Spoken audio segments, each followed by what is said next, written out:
Salve, salam sejahtera. Assalamualaikum warahmatullahi wabarakatuh. Perkenalkan saya Yetris Dewenur, CGP Angkatan 10 Kabupaten Minahasa Utara dari SMA Katolik Santo Fransiskus Xaverus Kema. Saat ini saya tidak sendiri, saya bersama dengan guru pendidikan Pancasila di SMA Katolik Santo Fransiskus Xaverus Kema. Namanya Pak Epafras Lumunder STH, kandidat magister ya Pak? Iya. Iya. Selamat pagi Pak. Selamat pagi Bu. Shalom. Damai niat. Iya, apa kabar hari ini? Wah, luar biasa Bu. Ya syukur ya Pak Iya. ya. Nampak dari raut wajah Bapak yang bersinar ya Pak ya. Iya. Oke, terima kasih atas kehadiran Bapak di saat ini bersama dengan saya. Jadi pada kesempatan ini saya akan melaksanakan pra-observasi sebelum saya melaksanakan observasi di kelas ya Pak. Nah, kegiatan pra-observasi ini dimaksudkan untuk melihat lewat perbincangan ini menanyakan kesiapan Bapak dalam persiapan dalam proses pembelajaran nanti. Nah, jadi itu yang menjadi tujuan dari perbincangan kita saat ini. Nah, saya ingin mengajukan beberapa pertanyaan untuk Bapak ya. Nah, apa tujuan pembelajaran yang Bapak rumuskan dalam proses pembelajaran nanti? Kalau berbicara tentang tujuan pembelajaran di sini karena materi yang saya angkat yaitu tentang hubungan struktural dan fungsional pemerintah pusat dan daerah, maka di sini saya memiliki tujuan yaitu ketika siswa-siswi selesai membaca dan menjawab soal-soal tentang desentralisasi atau otonom daerah dalam konteks NKRI yang diberikan oleh saya sebagai guru, dan siswa dapat menjelaskan dengan benar dan kritis makna desentralisasi atau otonom daerah dalam konteks NKRI.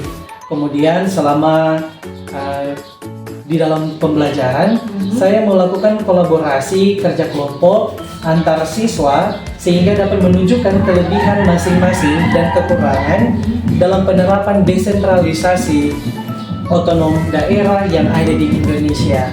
Dan yang terakhir menjadi tujuannya yaitu siswa dapat menganalisis dengan kritis pelaksanaan otonom daerah dalam konteks Negara Kesatuan Republik Indonesia itu. Oke, baik sekali ya Pak. Jadi kata-kata operasionalnya dapat disebut dalam tujuan ya Pak ya. Ada memberikan konten atau membaca ya di situ membaca tadi, kemudian menjawab soal, ada juga kolaborasinya di sana dan kemudian ada menganalisis ya. Itu yang menjadi tujuan dalam proses pembelajaran Bapak. Nah, menurut Bapak area pengembangan dalam proses pembelajaran sesuai dengan tujuan pembelajaran yang Pak rumuskan itu apa ya? Nah, kalau berbicara tentang area pengembangan, mungkin saya berfokus pada pengetahuan dan keterampilan untuk pengetahuan tentang fungsi dan pemerintah yang ada, baik dari pemerintah secara pusat sampai di dalam otonom daerah-daerah tertentu. Nah, pada area keterampilan yaitu saya memilih tentang menulis rangkuman tentang apa yang mereka pelajari selama pembelajaran di dalam kelas. Oke, baik ya Pak ya. Jadi ada kontennya, tapi juga menulis rangkuman itu menjadi keterampilan. Iya, ya, Pak. itu. Oke, kemudian langkah-langkah yang Pak persiapkan rancangannya itu kira-kira bagaimana Pak? Dalam rancangan itu saya memiliki strategi Bu. Dalam strategi tersebut saya gunakan pembelajaran berdiferensiasi ya berdasarkan kesiapan belajar siswa yang diintegrasikan dengan pembelajaran sosial emosional. Begitu kemudian saya akan melakukan pembagian kelompok sesuai dengan kemampuan, keterampilan dan kreativitas dari siswa tersebut. Oke iya. Jadi ada pembelajaran berdiferensiasi ya Pak, juga ada sosio emosionalnya ya Pak. Sekali ya Pak ya. Kemudian kalau metode atau model Pak pilih yang mana? Nah, kalau mengenai metode dan model yang saya gunakan yaitu window shopping yang dilanjutkan dengan diskusi kelompok dan presentasi dari kelompok sehingga akan membuat tanya jawab interaksi antar satu kelompok dengan kelompok yang lain, antar siswa dengan kelompok ataupun dengan sebaliknya. Iya, menarik sekali ya pasti ya Pak ya kalau menggunakan metode Windows Shopping itu karena semacam di shopping ya anak-anak kemudian berkunjung Iya, mereka betul menanyakan mungkin soal atau ada yang menjawab ya itu. Ya baik ya Pak ya. Kapan Bapak akan melaksanakan pembelajaran ini? Kalau berbicara tentang kapan, kebetulan besok saya akan mengajar. Hari Rabu ya Pak? Ya, hari Rabu tanggal 7 Agustus itu saya akan mengajar. Oke, di kelas mana Pak? Di kelas 10 jam yang pertama dan jam yang kedua. Kelas 10 jam pertama kedua. Iya. Oke Pak, nanti ya di hari Rabu kelas 10 jam pertama kedua saya akan melaksanakan observasi atau supervisi akademik ya Pak. Iya. Harap Pak siap ya, tadi yang pasti Pak akan siap dan nanti kita akan bertemu di hari Rabu besok. Oke. Tapi Pak saya masih minta kesempatan lagi, mungkin hari Jumat ya Pak kita akan melaksanakan pasca observasi. Nanti di pasca observasi itu akan dihadiri oleh pengajar praktik dari PGP Bapak Andro Pawone SPD NPD. Jadi di sana dia juga akan melihat bagaimana saya sebagai supervisor melaksanakan observasi terkait apa. Tentunya proses pembelajaran yang dibuat ini agar supaya pembelajaran yang berpihak kepada murid itu bisa berjalan. Ya, terima kasih Pak atas kesempatannya. Salam sehat, shalom. Shalom, terima kasih.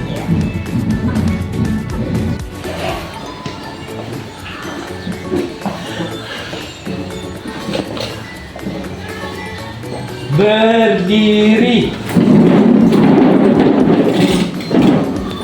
Para guru, beri salam. Selamat pagi, Sir. Selamat pagi semua. Bagaimana kabar hari ini? Baik. Oke, di saat ini kita memulaikan pembelajaran, namun sebelum itu kita akan mengawali dengan doa. Silakan kepada Patricia untuk memimpin dengan doa buka.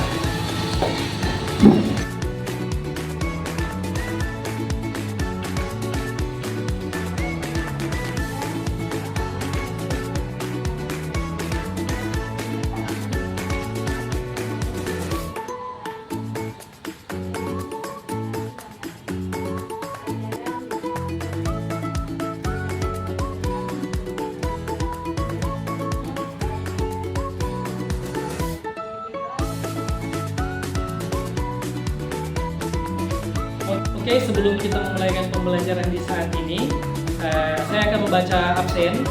Yang hadir di saat ini boleh katakan hadir ya.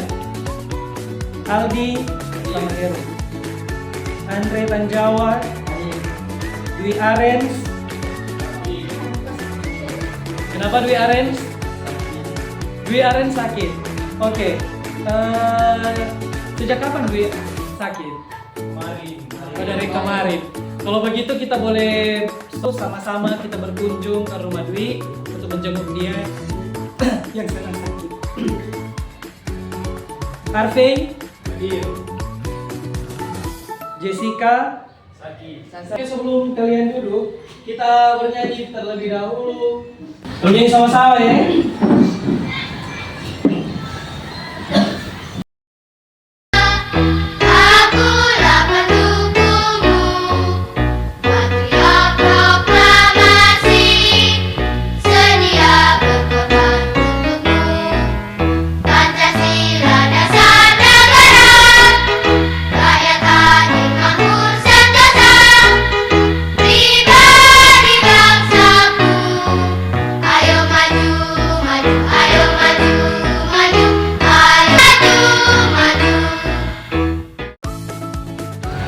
Oke, semua.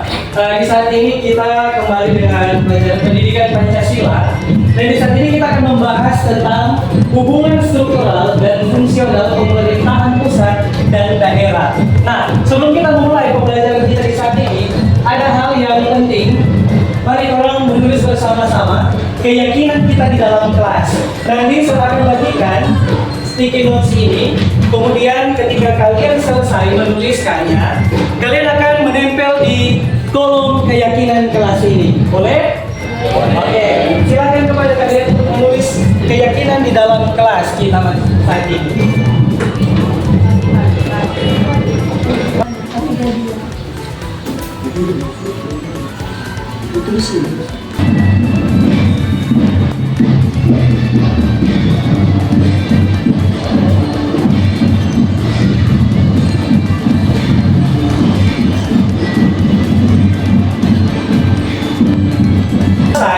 Silakan kepada kalian untuk menempel keyakinan kelas di dalam kolom tersebut. Silakan kepada kalian semua. Tempel dengan rapi ya.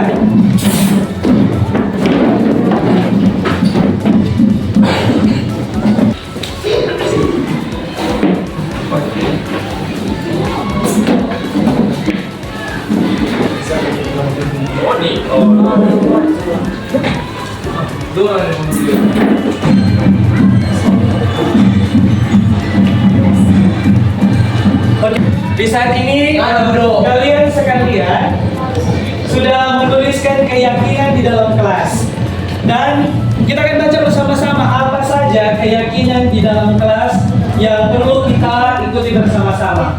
Saya meminta satu orang siswa untuk membaca keyakinan kelas saat ini. Silakan Angel untuk membaca keyakinan di kelas.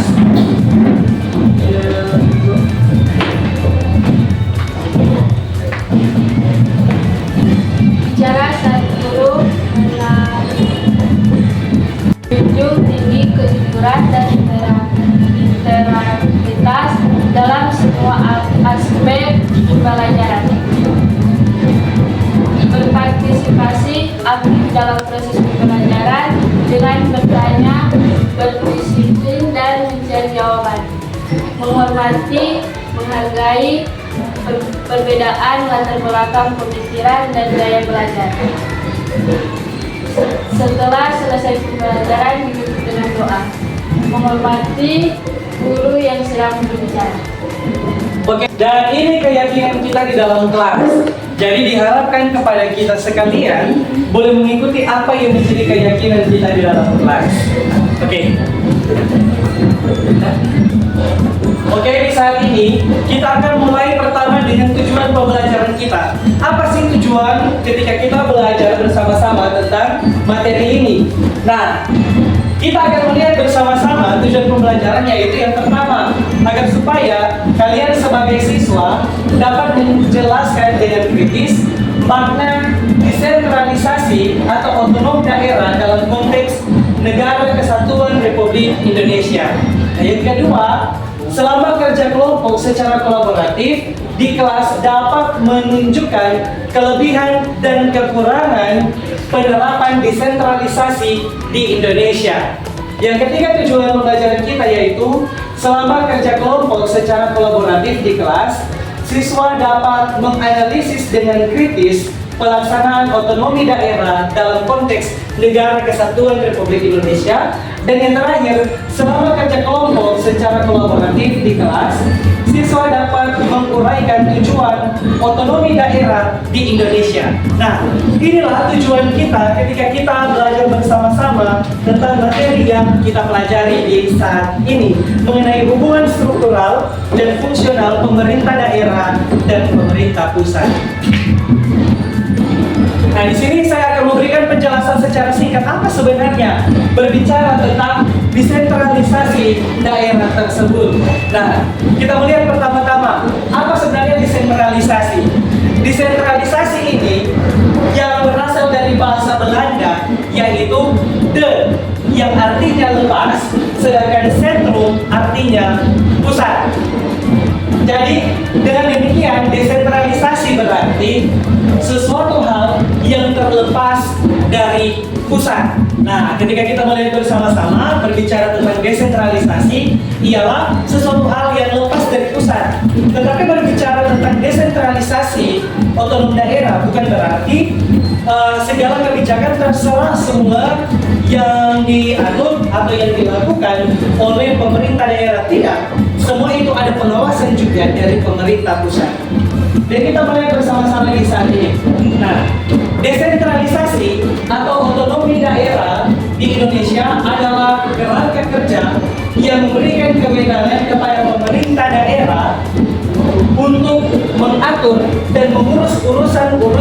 pemerintahan serta kepentingan masyarakat setempat melalui pelimpahan wewenang dari pemerintah pusat. Kemudian di saat ini kita akan melihat bersama-sama penjelasan tentang apa sih sebenarnya desentralisasi dan otonomi daerah secara lengkap. Jadi kita akan menyimak bersama-sama video yang akan saya putar. Jadi dimohonkan kepada kelas untuk tetap tenang dan perhatikan video yang akan ditayangkan saat ini.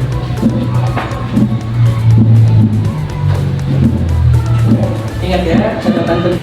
Dengan subbab yang pertama, desentralisasi atau otonomi daerah dalam konteks Negara Kesatuan Republik Indonesia. Sebelum kita mulai belajar, mari mungkin ini dengan tulis abstrak. Desentralisasi secara etimologis, istilah desentralisasi berasal dari bahasa Belanda, berarti lepas dan sentro berarti pusat. Dengan demikian, desentralisasi adalah sesuatu hal yang terlepas dari pusat. Terdapat dua kelompok besar memberikan definisi tentang desentralisasi. Yang pertama, kelompok bagian yang membedakan desentralisasi menjadi dua bagian, yaitu dekonsentrasi yang berarti sebagai penyerahan wewenang dari pemerintah pusat baik kepada para pejabat pusat yang ada di daerah, dan evolusi yang berarti sebagian kekuasaan diserahkan kepada badan-badan politik daerah yang diikuti dengan pemerintahan. Sedangkan desentralisasi menjadi dua bagian, yaitu desentralisasi jabatan atau dekonsentrasi adalah penyerahan kekuasaan dari atas ke bawah dalam rangka kepegawaian guna kelancaran pekerjaan semata.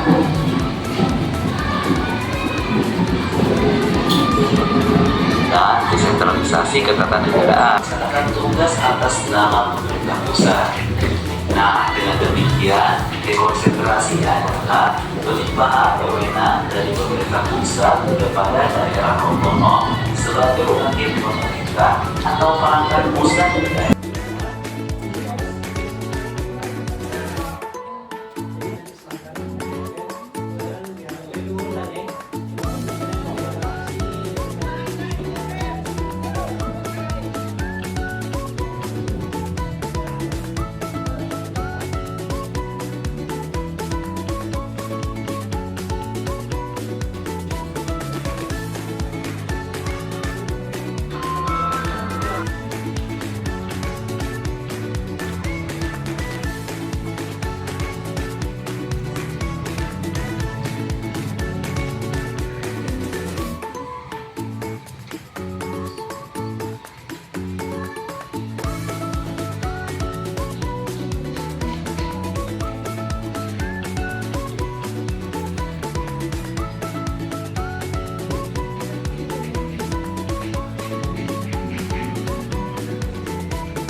Uni juga akan dikatakan Uni akan tulis DP kesimpulan apa dari pertemuan.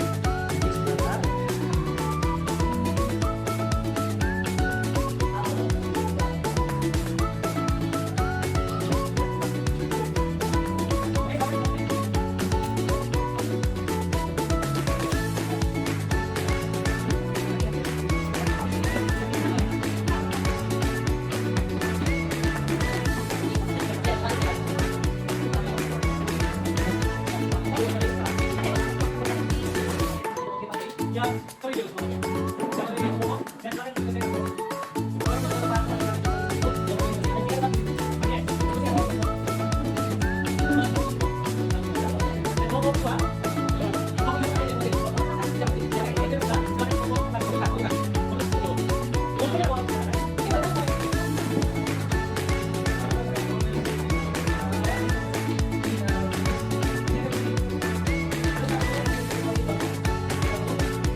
Yang akan membaca kesimpulannya.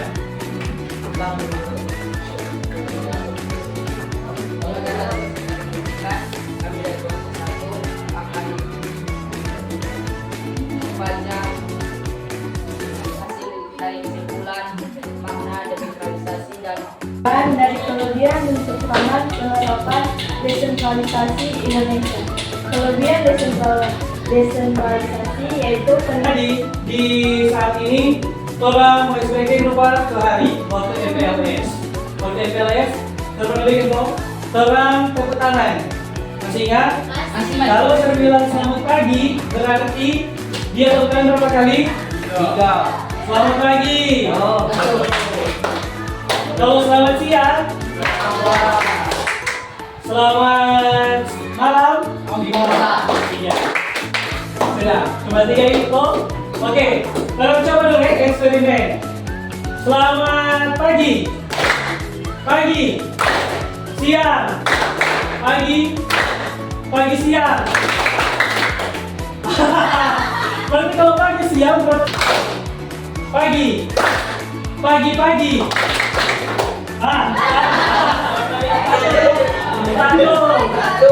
Satu. Selamat pagi. Selamat pagi. Sudah. Pagi. Siang. Siang malam.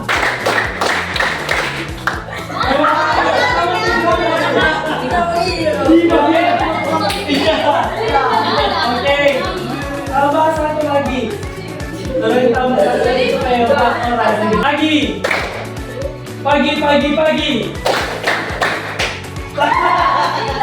Sudah. Oke.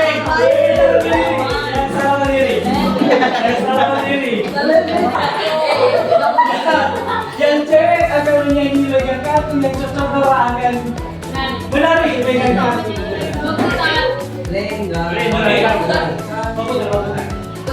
Baputar dari sana ke sini, balik lagi ke sana.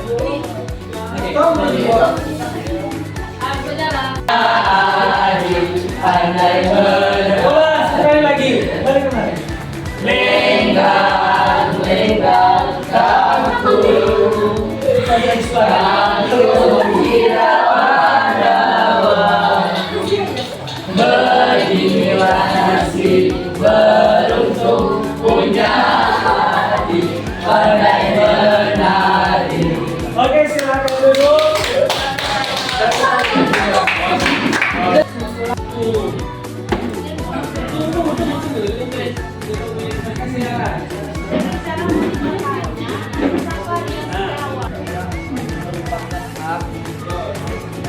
Kewajiban daerah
Jadi yang akan dibahas itu yang pertama tadi tentang bebasnya, yang kedua yang akan dibahas tentang dengan baik. Lalu teman-teman yang saya dapat dari satu tentang ekonomi daerah memberikan kesempatan bagi pemerintah daerah untuk mengembangkan potensi dan sumber daya lokal. Di kelompok tiga, pelaksanaan desentralisasi atau ekonomi daerah di Indonesia, yaitu landasan hukum pelaksanaan desentralisasi di Indonesia memiliki tepuk tangan untuk kelompok 2.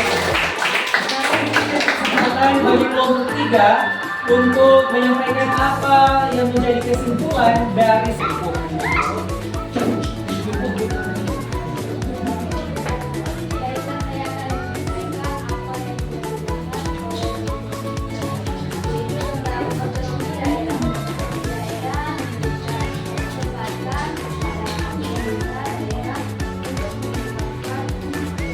Tepuk tangan untuk kelompok 3.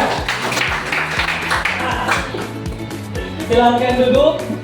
Jadi, apa sebenarnya ketika kita melihat bersama-sama apa yang kita lihat tentang desentralisasi dan otonomi daerah, yaitu hubungan struktural dan fungsional antara pemerintah pusat dan pemerintah daerah di Indonesia yang diatur dalam daerah untuk melakukan apa yang menjadi tugas mereka masing-masing. Nah, untuk itu, di saat ini pertemuan kita telah usai dan saya akan meminta kepada kalian mungkin akan memberikan refleksi dari atau umpan balik ketika kita ada di dalam kelas. Mungkin ada dari siswa, silakan. Saya senang karena bisa Berdiri. Saya senang karena bisa diskusi dengan teman-teman. Oke, terima kasih. Ada lagi yang Terima kasih atas kesempatan diberikan kepada saya. Saya akan membaca.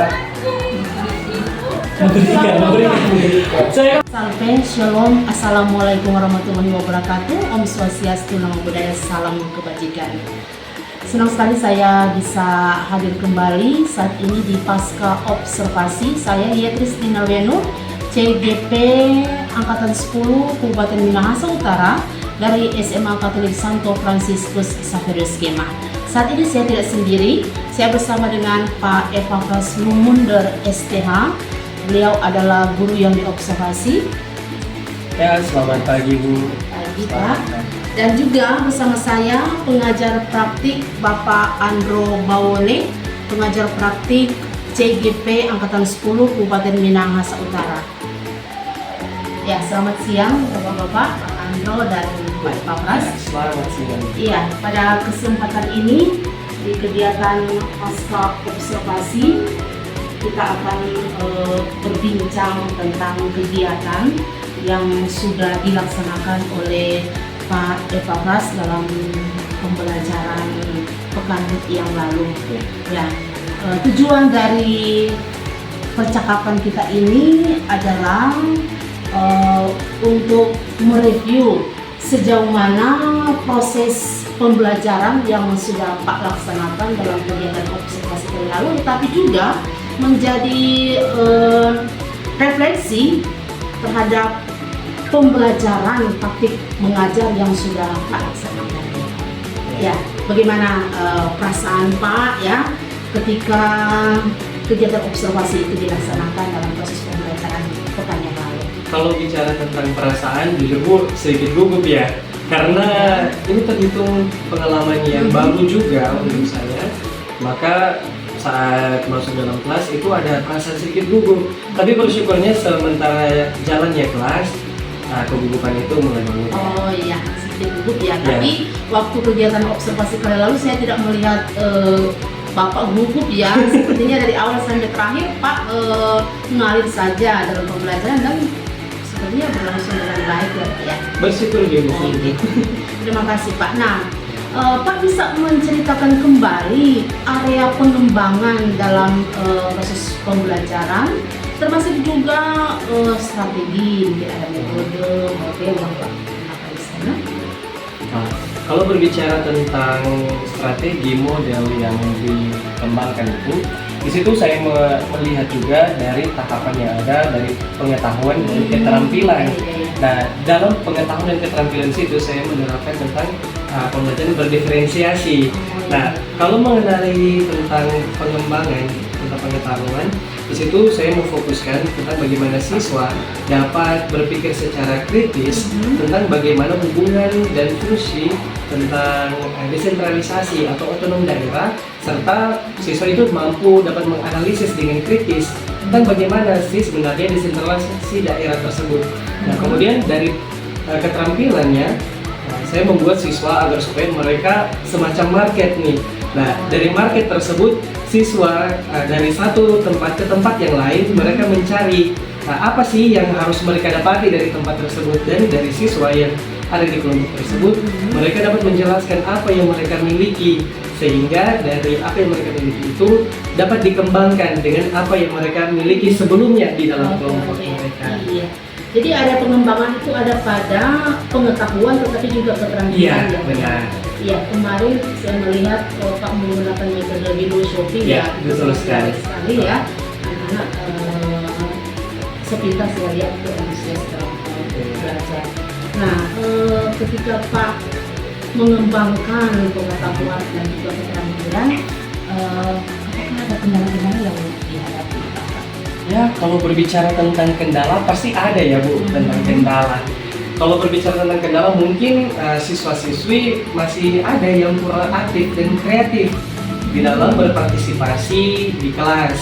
Tapi mungkin itu agak sedikit miss juga dari saya karena mungkin dari awal seharusnya saya membuat diagnostik assessment supaya dapat mengklasifikasi mana sih anak-anak yang suka pembelajaran melalui video, kemudian dari auditori ataupun dari kinestetik, supaya mereka ini di dalam kelompok lebih aktif lagi di dalam kelas. Iya, jadi tadi Pak sampaikan pembelajaran bisa berhasil, tetapi juga ternyata ada anak-anak yang kurang antusias. Iya, Pak kira-kira sudah menelusuri mengapa mereka kurang antusias kan? Nah, kalau bicara tentang mungkin mereka kurang antusias dalam kegiatan di kelas, mungkin seperti tadi yang saya sampaikan, mungkin mereka tidak terbiasa tidak terbiasa dengan metode pembelajaran window shopping, ataupun mereka pembagian kelompok mungkin belum terlalu merata. Seperti tadi yang saya jelaskan, mungkin pertama mereka itu anak-anak yang suka pembelajaran melalui video, tetapi mungkin mereka dapat kebagian dari auditori, dan dari auditori mungkin mereka dapat di audio, di video pun kinestetik. Seperti yang saya jelaskan tadi, mungkin belum seimbang pembagian kelompoknya. Oke. Jadi Pak mau menekankan pembelajaran berdiferensiasi. Iya. Saya lihat juga kemarin Pak coba untuk pembelajaran sosio-emosional lewat metode STOP, juga kemarin saya lihat ada SPD-nya Pak ya. Jadi itu untuk kedepannya supaya Bapak juga memperhatikan gaya belajar anak-anak ya, seperti disampaikan tadi, gaya belajar untuk ada anak yang visual, auditory atau kinestetik ya. Nah, itu rencana ke depan. Nah Pak, mudah-mudahan apa yang Pak rencanakan ke depan pembelajaran bisa terlaksana dengan baik ya Pak ya. Nah, kira-kira kapan Bapak akan buat perubahan ya, seperti Pak sampaikan tadi? Mungkin kalau bicara tentang perubahan sebaiknya secepatnya ya Bu, supaya mungkin anak-anak di dalam kelas lebih aktif lagi di dalam kelas. Tapi mungkin kalau berbicara tentang kapannya, mungkin setelah dari ujian ujian mid semester ini ya. Iya. Karena minggu depan dan 2 minggu depan itu masih dalam tahapan ujian. Mungkin setelah dari masa-masa ujian berakhir, maka mungkin saya bisa menerapkan apa yang menjadi kendala, Oh, iya. boleh dapat perubahan. Oh, iya. Terima kasih ya Pak ya yang sudah memberikan penjelasan kegiatan observasi hari ini, dan kesempatan selanjutnya saya berikan kepada Pak pengajar praktik untuk memberikan umpan balik, tetapi juga tanggapan-tanggapan untuk perbaikan kita kepada Pak Andro Bawel SPD di Indonesia. Ya, baik, terima kasih Ibu Beatrice dan Pak Epafras. Ya. Jadi tadi coba mengamati apa yang sudah dipercakapkan pasca observasi. Pasti saya dapat poin bahwa Pak Fas ya, tadi mencoba mengembangkan pembelajaran dengan menggunakan pembelajaran yang diferensiasi. Kalau sudah membagikan siswa sesuai dengan gaya belajar mereka, ada visual, audiovisual dan kinestetik. Cuma memang yang perlu kita harus sedikit hati-hati dalam tanda petik dalam kita membagi peserta ini. Jadi ya memang terkadang kalau kita mau mengamati peserta didik kita ini, paling kita akan dapati kinestetik. Sebagian besar siswa kita itu paling banyak akan mengarah kepada kinestetik. Tapi memang kita tidak bisa mematok bahwa secara umum mereka ini, karena bisa saja dalam materi-materi tertentu mereka akan lebih cenderung kepada satu gaya belajar tertentu, tetapi ketika ada di materi yang lain mereka akan cenderung ke gaya belajar yang lain. Itu ya memang harus kita berukur. Tapi pada intinya saya memberikan apresiasi saja kepada Pak Fas yang mana mau mengembangkan diri. Sebagai pendidik memang kita wajib atau kita memang harus mengembangkan diri kita sesuai dengan apa yang diminta. Tapi yang paling penting adalah dalam kurikulum kita mereka adalah bagaimana kita memenuhi kebutuhan pelajaran. Jadi yang kita lakukan adalah semata-mata untuk memenuhi kebutuhan belajar anak.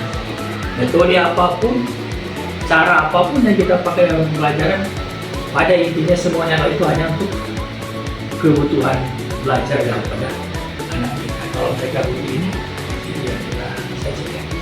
Saya kira terima kasih dari Bu Beatrice yang sudah membimbing Pak Fras ya, Pak kalau ya selanjutnya juga nama belum terlalu fasih. Jadi terus mengembangkan diri, terus berkarya, dan jangan pernah lelah untuk terus melakukan sesuatu yang baik Pak. Pendidikan untuk anak-anak yang ada di bersama Katolik San Franciscus Xavier. Terima kasih. Oke. Terima kasih banyak kepada Pak Andro Bawel yang sudah memberikan umpan balik, tetapi juga tanggapan-tanggapan. Terima kasih banyak juga disampaikan kepada Pak Fas ya, yang sudah berusaha untuk menampilkan yang terbaik di dalam proses pembelajaran dalam kegiatan observasi kali lalu. Dan saya yaitu Christina Wenur mengucapkan banyak terima kasih juga kepada siapapun yang menonton video ini, kiranya bisa bermanfaat bagi kita semua. Terima kasih.